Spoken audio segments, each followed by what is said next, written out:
There we go. Much better, much better. So this is show number two. Outstanding. Let's see here. Get set up. Okay. Nice. Excellent. Perfect.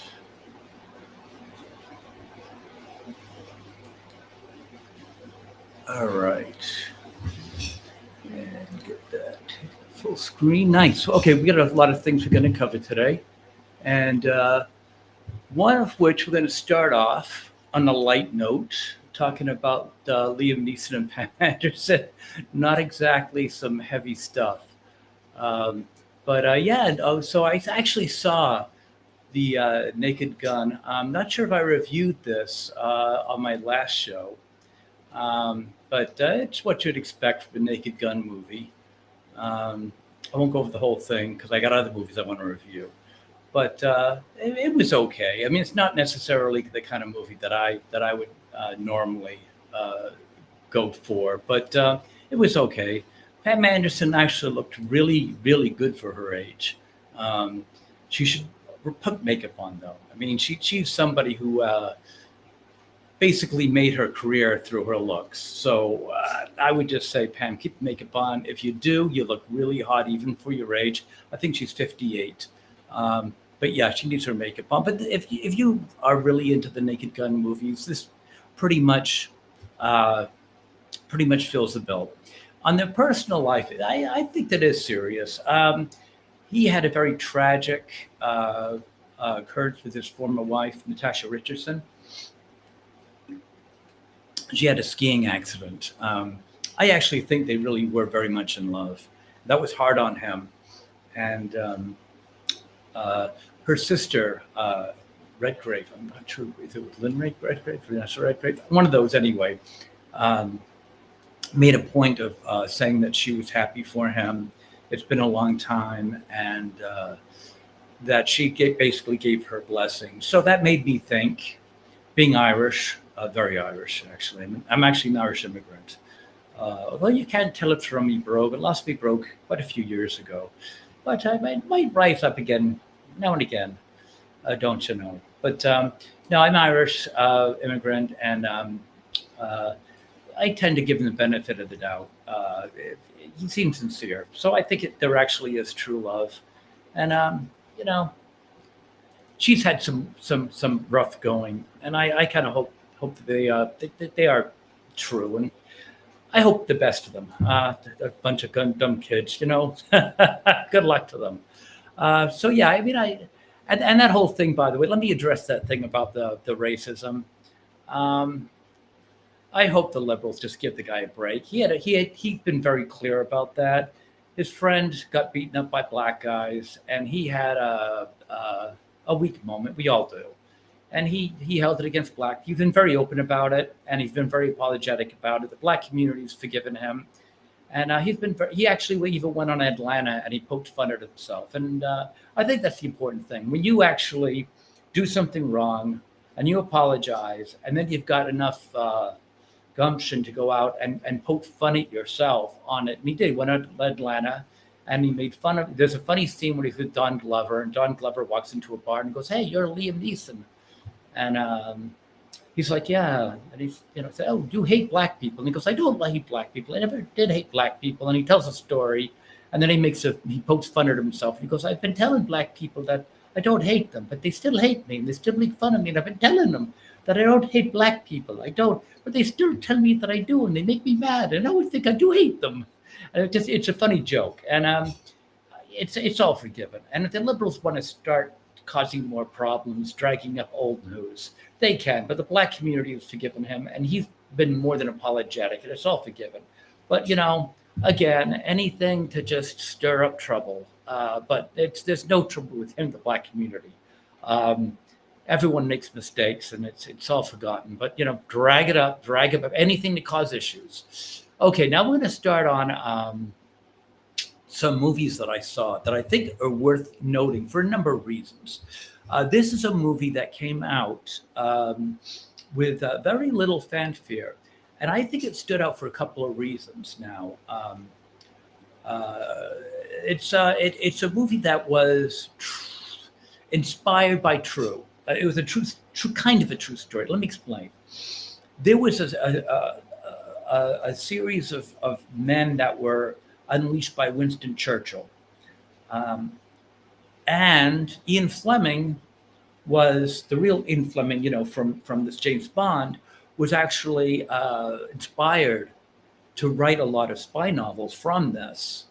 And a lot of the movies that came out of this were done tongue in cheek. Now I don't really know why they weren't, and I'm not complaining, by the way. It's very entertaining, but a lot of the movies that came out of these men's adventures were tongue in cheek.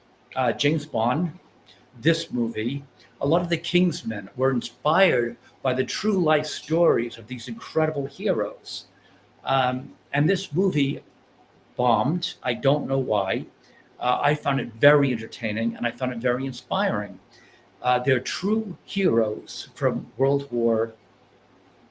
I think it's World War II. It could be World War II. Winston Churchill. That's right.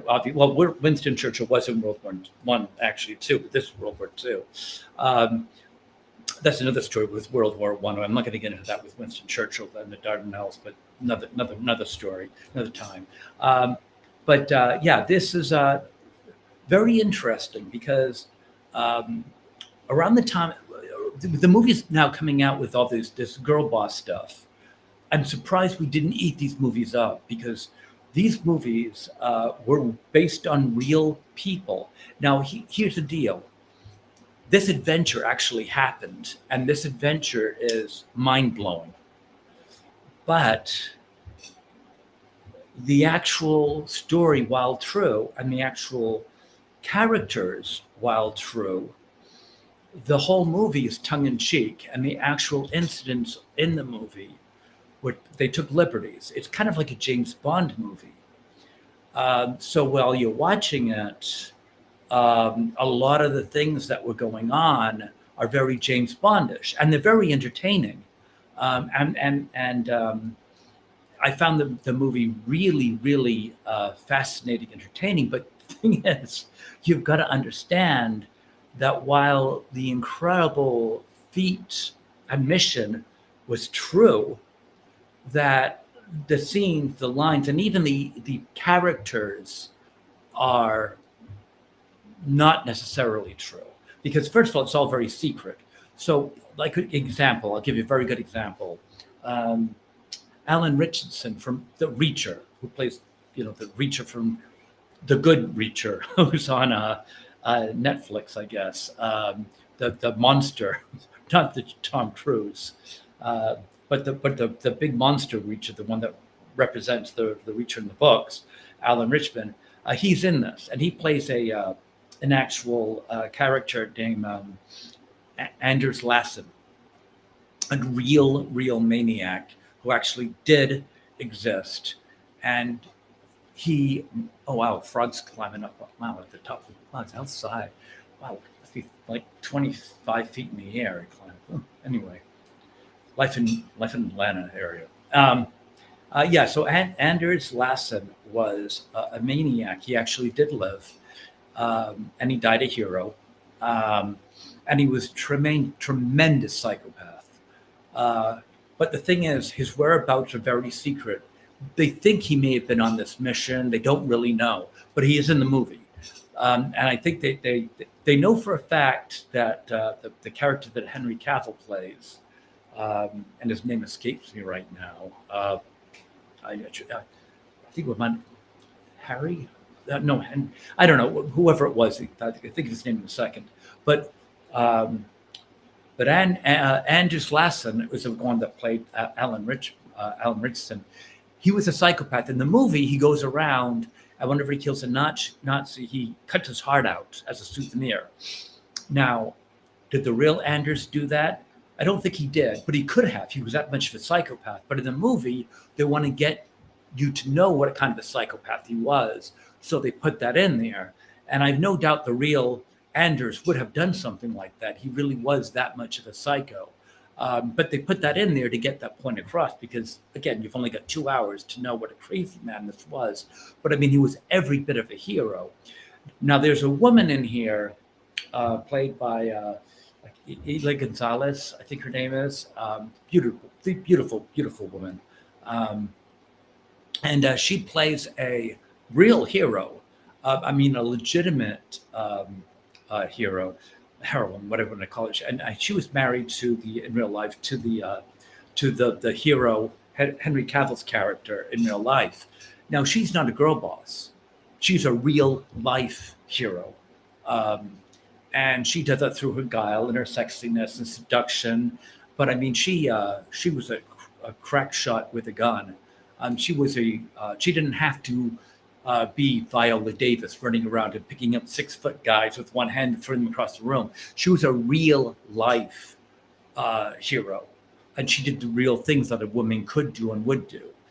So she should be admired for being someone who actually made a difference in the war the way a woman could, not the way a woman couldn't. Like, again, the woman king, which is nonsense.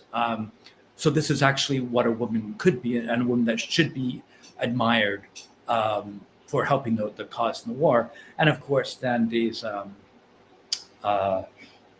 Henry Cavill character, and I really feel like I should remember his name and I didn't, but he's a legend. And the movie alone, number one, it's entertaining, but just don't take the actual events seriously. They don't even know for sure. They do know the Henry Cavill character was definitely leading the mission. It was his mission to lead. The other parts of the story, they're not really 100% sure on. They do know the mission was given to him and the mission was 100% successful, and that these people are heroes through and through. But as far as everything else in the movie, they just had fun making it. Uh, but I mean, watch it. It's done by Guy Ritchie, who does, I think, pretty good movies. I don't know why he married Madonna. That was a very terrible decision. But as far as the movies that he made, I like just about everyone that I've seen, except I thought he was disappointing with Snatch. I didn't like Snatch very much, although it's okay. I wouldn't. It's not bad. I was just disappointed in it. But most of the movies that he does, I'm really on board with. So yeah, I would say we missed the boat on this. I did not. It came and went, and we should have gone to see it. I'll tell you what, Head and Shoulders better than any superhero movie I've seen in the last 5 years. This is really worth your while if you really want to see a fun action movie. Absolutely. Um, the Ministry of Gentlemanly Warfare. And but like I said, it's a true story as far as the mission. But don't don't don't take it. It was done. It's a James Bond movie. You can't take it seriously. But just know that the mission did happen, and it was a tremendous success. But as far as the filling in between the sandwich, no. But it certainly is worth watching. It's a fun movie, if nothing else. Let's move on to the next one. This one, The Kingdom of Heaven. This is a long one. This is a truer story. This is a true story, and most of it is true. They took some liberties in here, not many liberties. This is a lot more true than the last one. Orlando Bloom, Liam Neeson. Liam Neeson isn't really a major player, and it's wish he was in it more. He was probably just in like the first 45 minutes of a 3-hour movie. I'm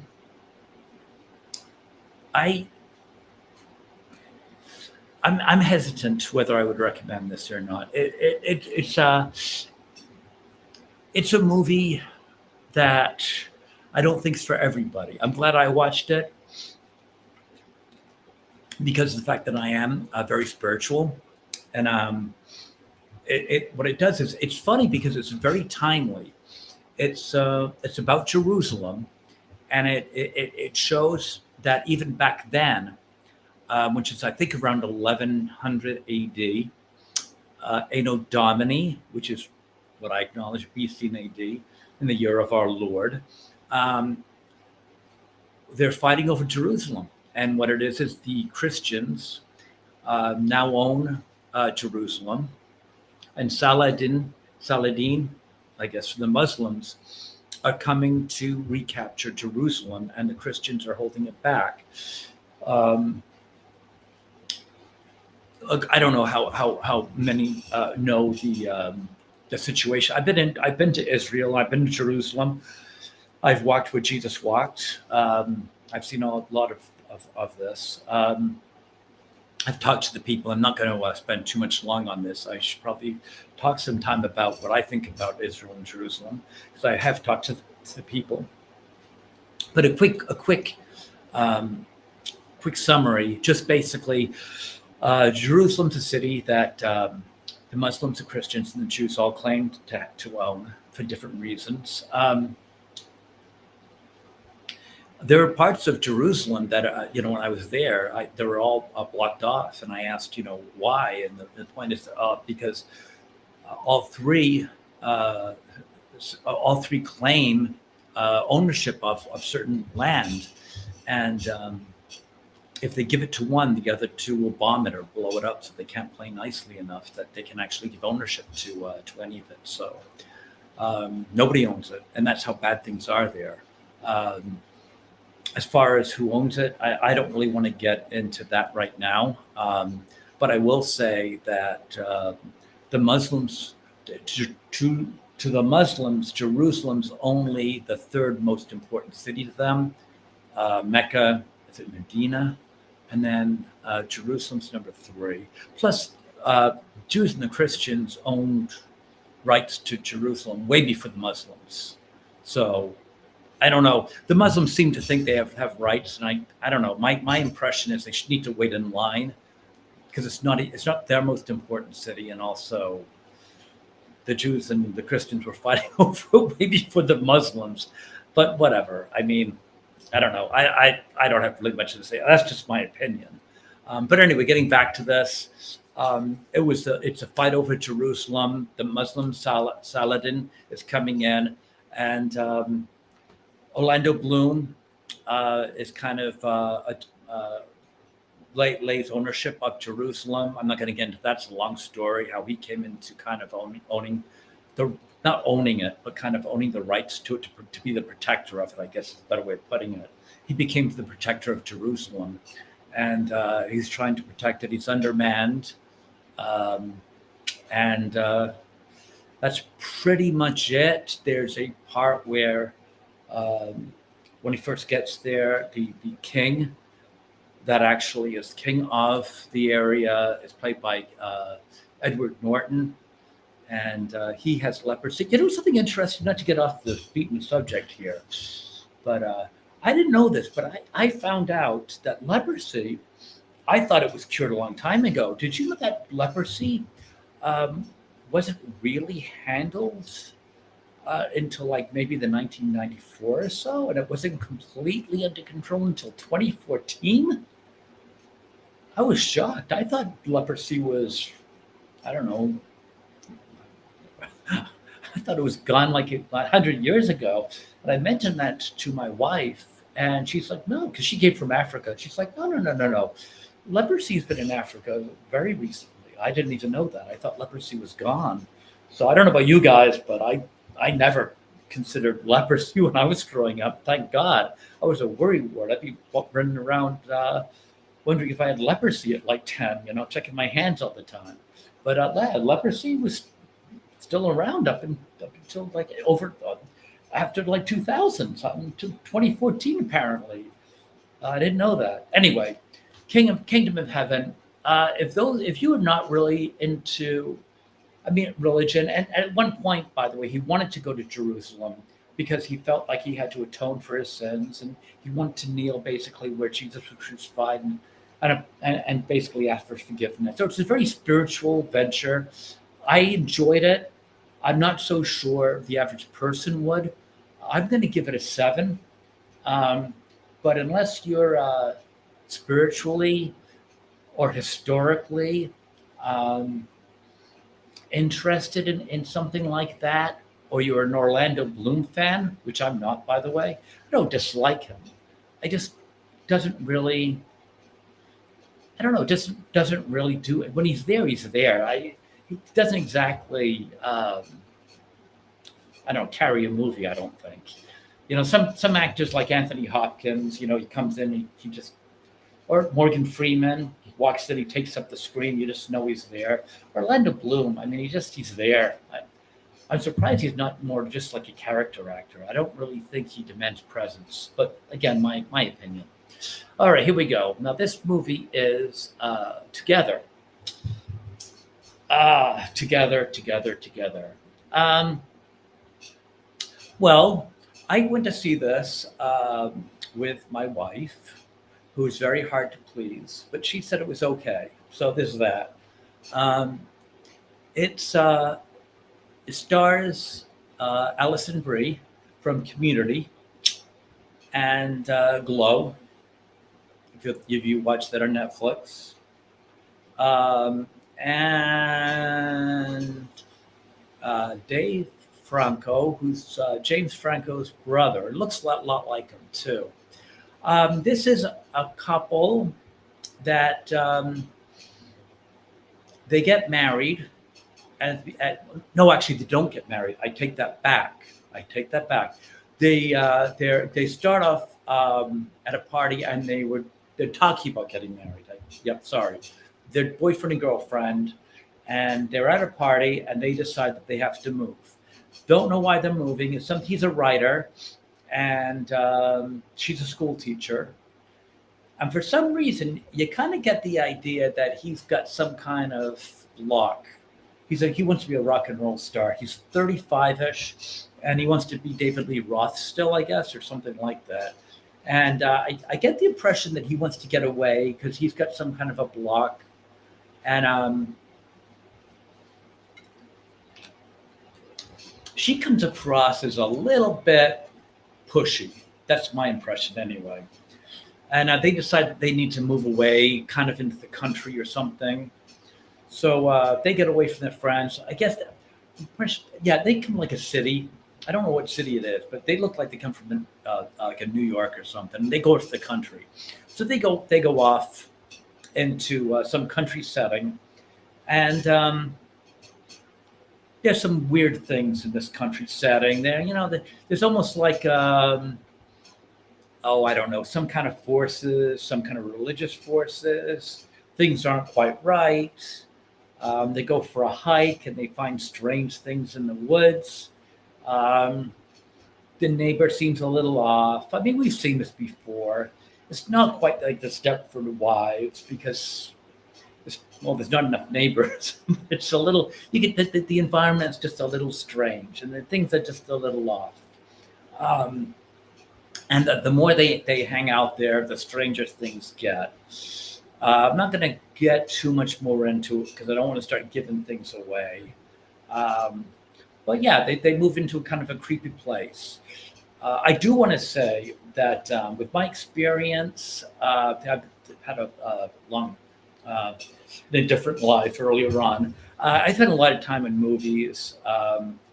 So I'm pretty sure that this thing, it's okay. Let me just say, first of all, it's okay. I would give it maybe a 7.2.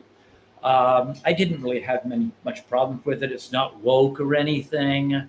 It's okay. My only problem I had with it is I got a feeling that if I had to guess, I think they probably put this movie in front of a test audience, and the test audience probably didn't like it, and they sent it back to make some cuts.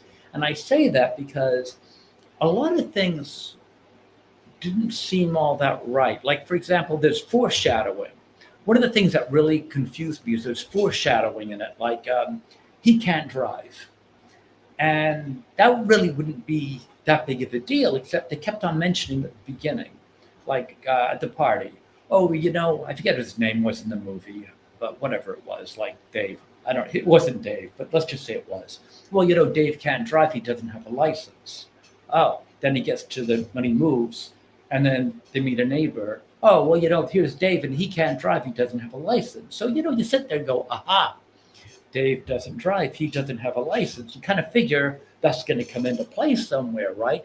Towards the end of the movie, there's going to be something chasing them, and he's going to not be able to drive, right? No, it doesn't happen. So I'm walking out of the movie theater, and I go, wait a minute, that never came up. That's kind of weird because they kept on mentioning it. I think it did. It was probably cut out somewhere. That must have come up somewhere, and they cut it out because why did they keep on mentioning it? And there was something else that happened. I forget what it was, but a few things like that. It didn't ruin the movie, but it was just enough to make you think, wait a minute, they never followed that up. They never followed that up. So I think what happened is, there was another thing too in the, I'm not going to spoil anything, but just the ending. The ending had a little bit of a dark, kind of dark humor to it. That was fine, but it just didn't match the tone of the movie. It's like maybe the ending went dark, but then the audience goes, "Oh, we wanted a happy ending," and then they just kind of twisted it to make it a little happier. Which is fine, but it just didn't match the tone. So I don't want to give you the wrong impression. The movie's fine, but it just had enough kind of. There's just a couple of things that just didn't match the movie. So I just think that somebody got out some scissors and just changed it. And, I don't know. It seemed a little uneven. That I just, and that's not bad. I mean, the Fantastic Four was the same way, and I gave the Fantastic Four a 7.5. I'm now beginning to think I was too generous, but I mean, I did give it a 7.5, and that certainly was cut up. I could tell that too. So, and maybe it was for the best, but regardless, people do cut movies up, and sometimes it works. Usually, it doesn't. I don't know about this because I have to find out what they changed. But my instinct says this was changed a little bit at the end, and I could tell because, that whole thing about the driving that was too common throughout the movie for it just to not been followed up. But I don't know. I'll give it a 7.2. I'll give it a 7.2. All right, let's move on. I think we did enough about movies right now. Oh goodness. All right. This what's her? I can't even pronounce her name. What is it? Cynthia. Let me just see here. Oh my God, Cynthia Ervio, or what's her name? Cynthia Ervio. Ervio. Unbelievable. Ervio. All right. Well, let's see. This woman has got to be, in my opinion, the closest thing to Satan. The play in of itself is problematic. I was alive when it first came out in 1970, and I know it was problematic then. It was problematic when they got that movie out with the gay man. What's his name? Victor Gerber, I think his name. He was the father in Alias, and then he did that TV show Legends of Tomorrow. I think was it? Anyway, he was gay when he played Jesus Christ. They just can't leave Jesus alone, can they? Well, now they've got this satanic woman playing Jesus, who looks. If you see her in the not the trailer, in the clips from the show with Adam Lambert, a gay man too, they just look horrific. And this woman's just absolutely despicable. Having her play Jesus Christ, and I really don't know what else to say. If you watch the clip, I don't want to play it for a number of reasons. It's bothersome. Her arms just stretch out like in an inhuman fashion. She looks like Freddy Krueger from That First Nightmare on Elm Street by Wes Craven. If you watch that, when he's in the alley, his arms stretching out, she's inhuman. She looks like I don't know, some kind of weird insect when her arms stretch out, like a spider monkey almost. It's just ridiculous. Her arms stretch out ridiculously. Anyway, regardless. And then Adam Lambert, I don't know what to say. The less said, the better. But this is just sacrilegious. Unbelievable. I don't know. Let's move on. I've got nothing else to say good about this. They just need to do whatever they need to do. Don't let me see about that. Don't let me see it. I don't know. Okay, now this is interesting. I've been doing a lot of this. I've been talking to some women online, and this divorce thing, it's not just women, it's men. I just really think people need to rethink this divorce. Divorce is getting out of hand, and being single is out of hand. Uh, I think people need to stop thinking that being alone is better than being married. Um, and I've been married 4 times, and that means I've been divorced 3 times. Uh, I've been out there dating, and it's not really fun. I mean, I don't like dating. I don't think I would date again. If my wife came over and said, that she wanted a divorce, I would not date again. I would actually try to talk to her into just doing some kind of business relationship. I would say, well, I don't want to date anymore. I mean, if you're okay with just maybe, you know, figuring out some kind of partnership, why don't we just work that out? And that's what I would do. At 60 years old, I've got no interest in going out and doing it all over again. Really, I wouldn't. And being married makes so much sense on a number of things. I mean, first of all, financially, it makes a lot of sense. And dating makes very little sense. I mean, if you're married and have children and you get divorced, okay, that cuts your money in half. But then if you go out dating, that's spending more money. So you're not only just cutting your money in half, but now you're going to go out and date a woman. For a male standpoint, okay. So you're going to cut your money in half, and then you're going to go out and date again, and that's what you're going to do, cut your money in half again. So, it's ridiculous. Have you? I once went on a date, and the woman got in. I guess she wanted to find out if I had money. And the first thing she did when she sat down on our first date said, "I'm thirsty. Can I order some wine?" And I said, "Sure." She ordered a bottle of Dom Perignon. That was probably her to see if she could, she could filter out the poor guys. I mean, you know,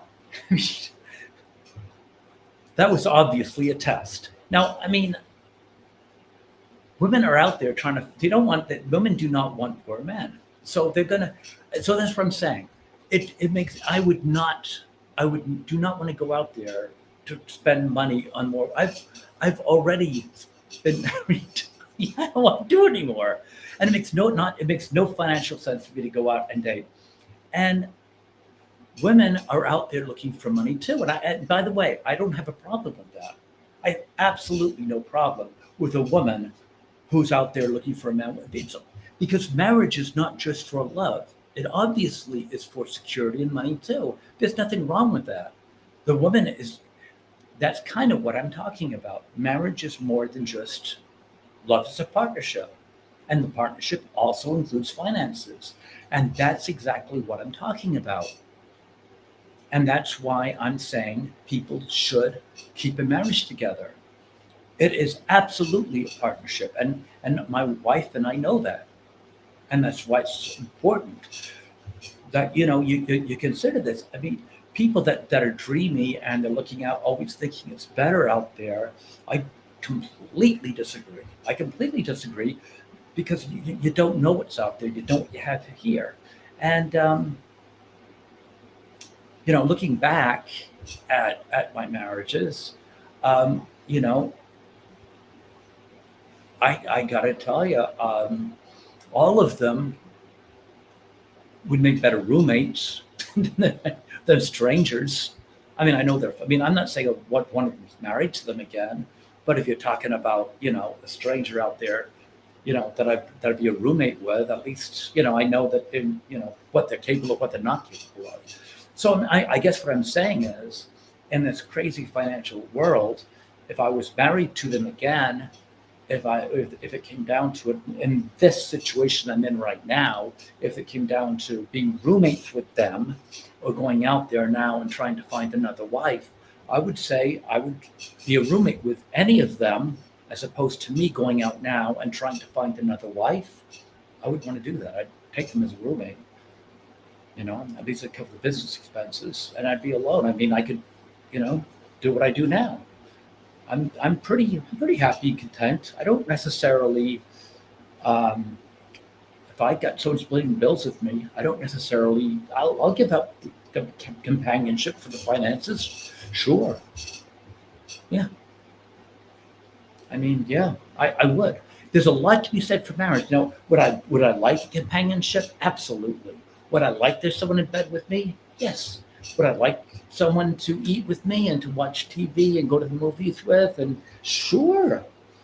But if it comes down to it, I would rather be alone and have a partner helping with the finances than go out there and start all over with maybe, you know, a 40-year-old woman with three kids. That's not something, and no roommate, because now suddenly, what, I got a 40-year-old woman with three kids in my house, and now I got that added expense. No, no thanks. I'll get the roommate, and at least got my own house, and like I said, I could do my own thing. So I think people really need to stop and think before they divorce, because there's a lot of reasons to stay married, and you did get married for a reason. There was something there. Maybe you need to find it, and you know, Sydney Sweeney and or Brad Pitt aren't just waiting for you around the corner. You know. Anyway, oh wow, time's going by quickly. I got so much more to cover. Okay, here we go. Why are movies flopping? Oh well, if you look here, you see a half empty theater with a girl boss. Liberals don't understand basic concepts. If you make movies for liberals, only liberals will go. Liberals are a very small piece of the. You see the empty movie theater with the girl boss. That's why movies aren't selling. Okay? You make movies for liberals, only liberals will go. Trust me on this. I worked movie theaters for many, many, many years. I know the stuff. Um, you got to know your audience. You really do. And maybe the learning. I'm very happy to say I am seeing hope, and I'm seeing liberals fail, and I got that later on. Hopefully we'll be able to cover that pretty quickly. I gotta start talking faster though. Wow. But no, but seriously, I mean, what do they expect when Fantastic Four is a great example.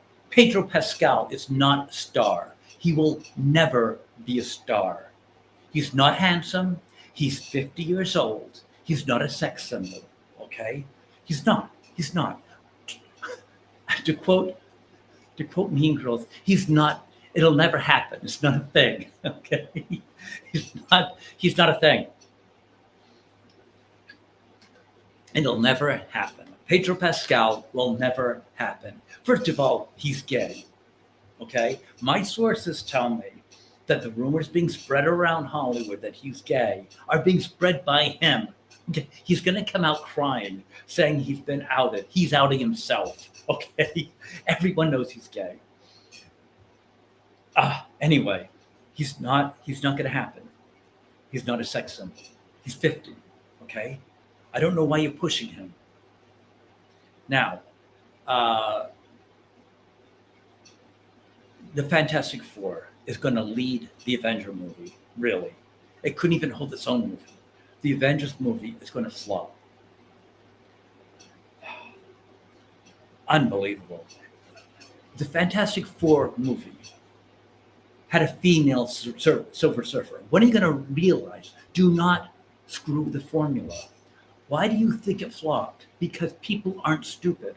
You tried to screw the formula. You say you're not going to do woke, and then you do woke. and then it blows up, and then you stand around going, "What happened? You did it again. You did it again." And you know something? You did it so much. You caused superhero fatigue.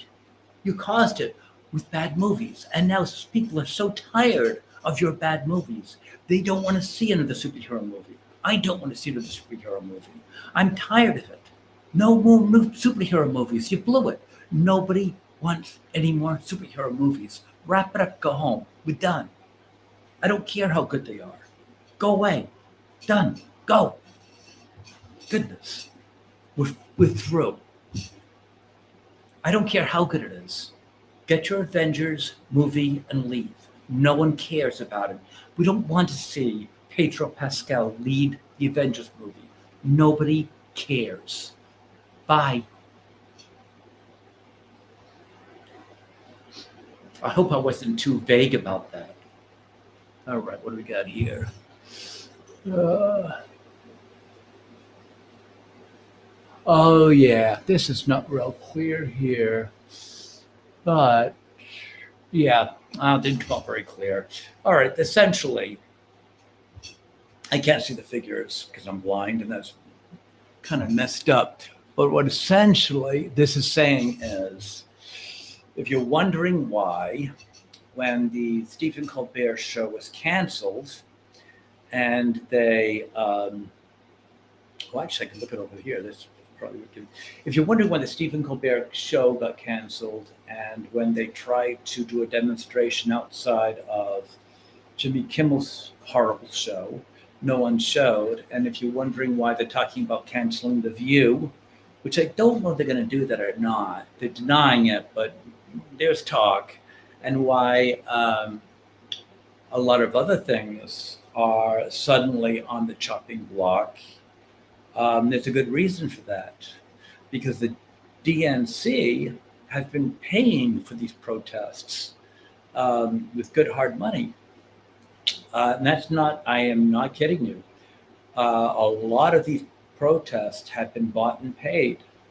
Soros has actually, I've actually saw one of the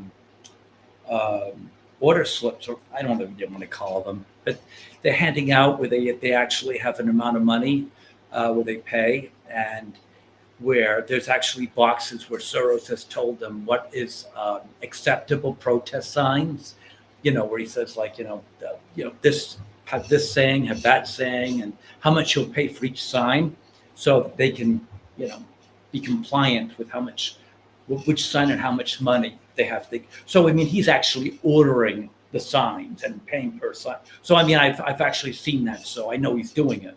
But they're running out of money, and that's why the DNC is in trouble going into the elections, because they're down. Again, I'm going to have to go over here and see the exact amount. They're down like $15 million. They're down. They're broke. They spent all their money, so you're not going to see many protests, because they've shot all their money. They were up like, I don't know. I can't see the figures, but I think they were up like around. Oh, geez, let me just take a minute.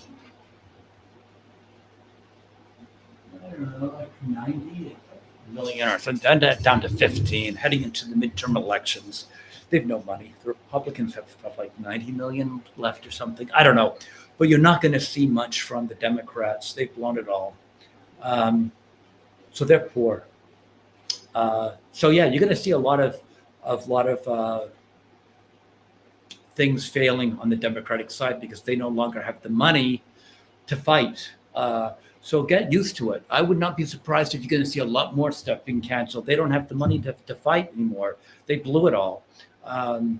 So yeah, it's pretty impressive.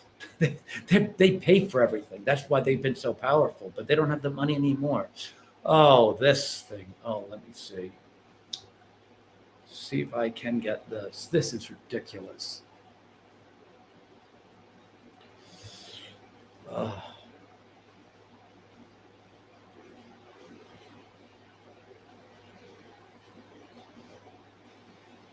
Can I get this?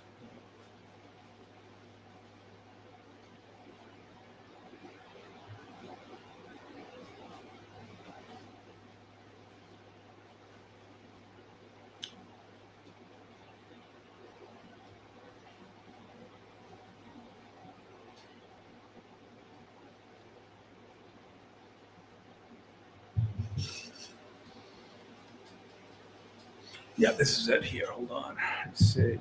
This I just cannot believe.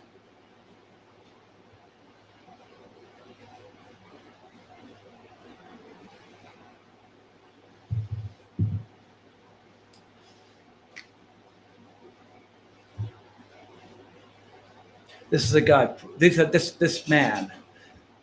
These guys are like 75 and 84, I think.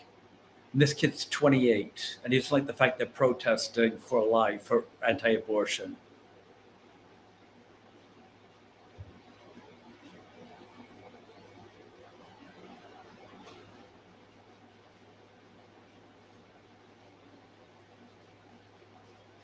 So, anyway, what a nice guy that he was. Those were senior citizens, combined age of 150 years old. So, anyway, he got a year house arrest for that. Anyway, at least Trump, that guy's eye socket, I guess, was destroyed, and Trump came out at least and uh, wanted to make a hero out of him. But yeah, that's what the liberals do. Two old men protesting pro-life, and he just 28 years old beats the crap out of 84, and I think the other one was like 73 or 74. I don't know, but both needed medical attention. One's got an eye socket, another one like broken ribs or something. I don't know. I don't remember the exact damage, but he hurt them badly. And I guess one of the judge said that um, the footage didn't allow for full context. Like, what context? He beat up a 73 and an 85-year-old man. I mean, what context do you need? Whatever. He didn't go to jail. He just he got a year in his home. All right. Oh, this is interesting. This I did not know. And then it was this. This is interesting, I thought. All this talk about the WNBA. I don't know about you, but I'm just kind of tired of listening about the WNBA. The WNBA loses tremendous amounts of money. They lost $40 million just in 2024 alone. And they're probably going to lose that this year. The only reason that the WNBA is around is because the NBA is paying for it. I did not know that, actually. That was pretty weird. But yeah, the WNBA is, I think I can make this a little bit better. Let's see. Zoom.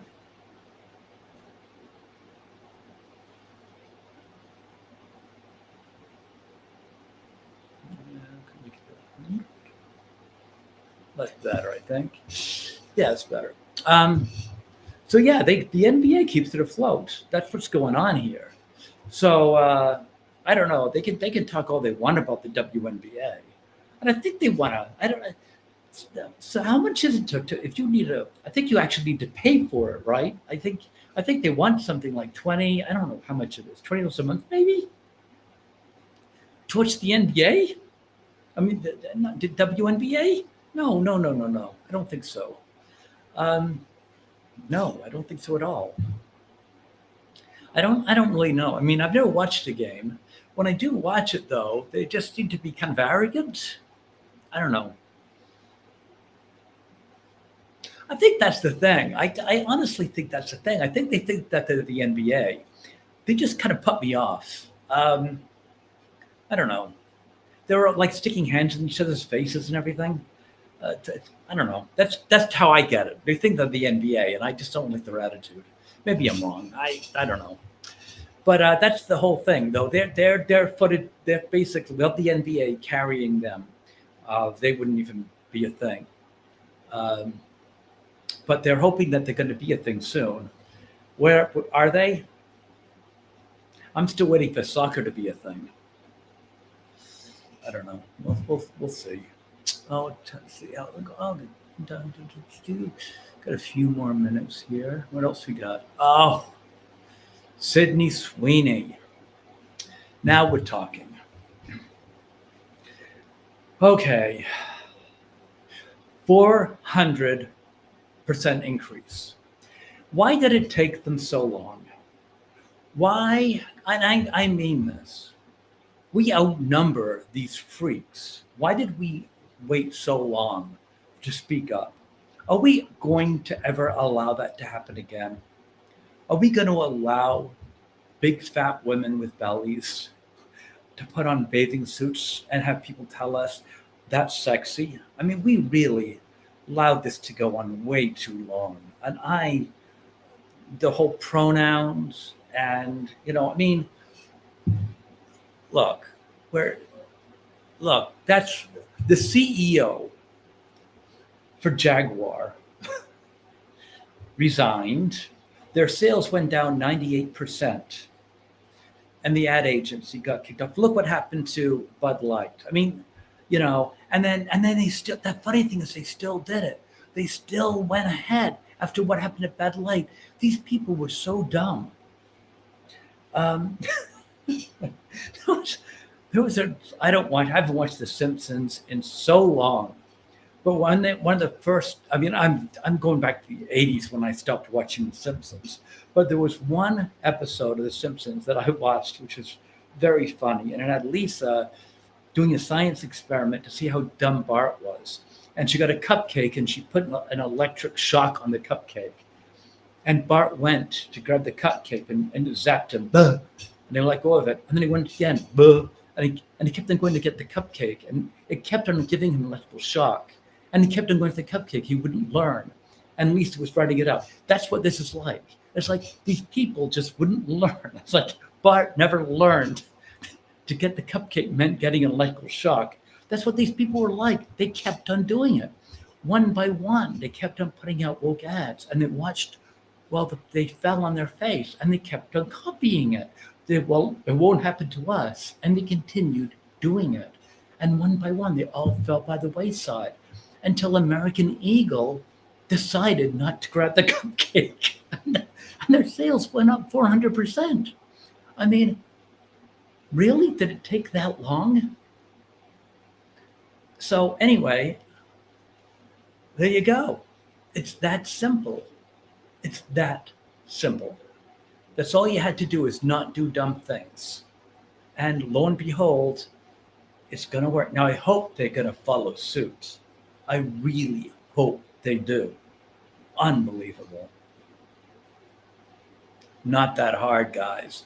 Not that hard. As my sister David used to say in school, use your CS, common sense. Not that hard. Now, here's a little interesting thing. As I'm telling you, people are telling me, by the way, to stop preaching. They're saying, don't tell us how to live our lives. Seriously. People saying, don't tell us how to live our lives. I am trying to be very clear here. I am not telling anybody to do anything. Okay? I am the wall. I'm telling you, I've been told by Jesus Christ to tell you, to remind you of what he said, the word. Okay? I am not telling you anything. I'm telling you what Jesus said. I'm repeating to you the Bible word. Okay? I am not saying anything. I'm repeating to you Christ's words. That is it. Okay? I am not at all. It's like blaming Sir Isaac Newton for gravity. Sir Isaac Newton did not create gravity. He merely states the rules of gravity. I'm stating the rules of Christ. I am not to blame for his rules. I did not write the Ten Commandments. I did not. I'm merely stating to you what's in the Bible. Now, one of the things that's very interesting is I've been telling you that Jesus is not as meek as people think. I've talked to Christ. He's not happy. And people think that, if he loves us, he's just going to love us just the way we are. There's a little story about how Christ and the apostles are not always meek. There's a story that I just copied really quickly. It reminded me of something that from the Acts of the Apostles about how Peter ended up It's right here. I'm not going to read the whole thing to you, but basically, he told the two people actually sold their property, and they said they were going to donate all the money to the church, and they didn't. They kept some of the money back. And the man came and he said that he gave all the money to the church. And Peter said, "Are you sure you gave all the money to the church?" The man said that he did. And then the Holy Spirit struck him down dead. And then the woman came after a while and wondered what Peter said, "Go take him out and bury him out back." And then the woman came back afterwards looking for her husband. And Peter said, well, did you give all the money to the church? And she said, yes. And the Holy Spirit struck her down dead. And Peter had her buried out back with her husband. So depending on a lot of things, the Jesus and the Holy Spirit, they can actually be very unforgiving at times. So, and that's out of the Acts of the Apostles. It's actually, if you want to look it up, chapter 5, verses 1 to 11. So yes, when I say that, Jesus is not very happy, you can take my word for it. He has talked to me, and he's not real happy. And that's just one of the examples of what he can do. He can be vindictive, and he's not real happy now. I'll tell you that much. Hey, this is something else I found out. Kind of interesting. Yeah, I wish people would just relax. By the way, this is one of the things that we used to have fun with. But in 2007, I'm trying to think what this was. It might have been Maxim. They came out with 2007 Not Hot. They came with Hot and Not Hot. This is stuff that I didn't have a problem with. I thought it was great. They brought this up as an example of how horrible we were in this, and before woke. I think this is fine. Here's my issue. If you're going to be a celebrity, you'll open yourself up to this kind of thing. This is the kind of stuff that makes you rich. So, yes, I think when you are rich as a celebrity, you are quite, it's fair game. It's fair game to do this kind of stuff. It's not like you're some child in a grade school that's unknown and someone's picking on you. You are a celebrity. This comes with the job description. Yes. And sometimes you're going to be listed on the hot list, and sometimes you're going to be listed on the not hot list. Deal with it. That comes with being a celebrity. On the not hot list, Sarah Jessica Parker. I couldn't agree with you more. In her heyday, she had a great body. I'm thinking about Honeymoon in Vegas with Nicolas Cage back probably around 1992. James Caan was in that too, I believe. Amy Winehouse, God rest her soul. Sandra Oh. Okay. Madonna, they've made a comment. She looks like Willem Dafoe. That might actually be a nice comment. As far as I'm concerned, I never got the Madonna thing. Even in '83, I had a friend that thought she was just, unbelievable. And then Playboy came out in our last stapled issue, I believe. And she had hairy armpits.